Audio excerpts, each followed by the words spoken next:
Meet Steven Bartlett, one of the most successful CEOs in the world. You may have known him from his popular podcast, Diary of a CEO, or as the author of the book, Diary of a CEO. And he just hired a new executive called Grace Miller and announced it publicly. Her title is not head of sales, it's not head of marketing. Her title is the head of failure and experimentation.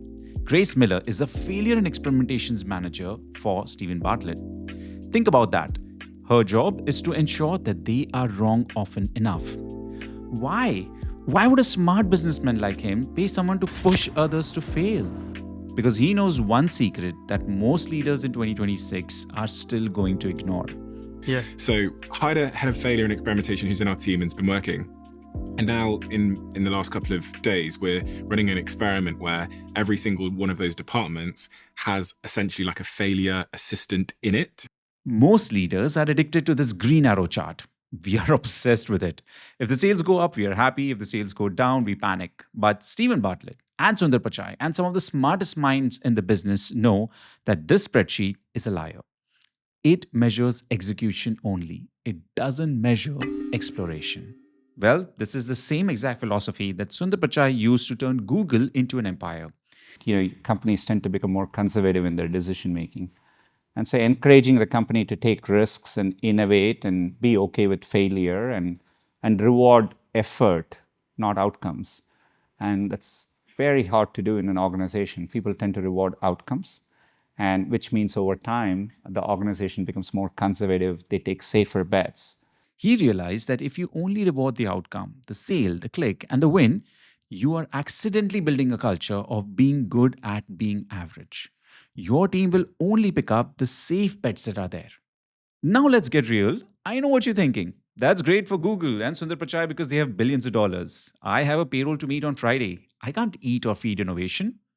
Well, and you will be right. You have a board, you have a boss, and bills. So, how do you start rewarding failure without going broke? Your job as a leader is to protect the present and invent the future. So, keep 80% of your chips on the green arrows, the sales, the conversion, the efficiency, things that pay the rent. But you have to take the other 20% of the time, the budget, the energy, and dedicate it to what we can call the experiment leisure. And stay with me because here's how you can enforce this without looking reckless in your organization. You start by changing the KRA. Most leaders will say your goal is $100,000 of sales. If the employee hits it, they get a bonus. In 2026, a leader should start saying your goal is $100,000 in sales, but also 5 failed experiments. If they hit the sales target, but they didn't try anything new, they failed the review. Why? Because they generated cash, but they didn't generate enough learning or intel for the organization and themselves. Here is the template which you can use for executing and implementing this with your teams. By the way, you can also download a copy from the link in the description below. As you can see, it has 5 columns.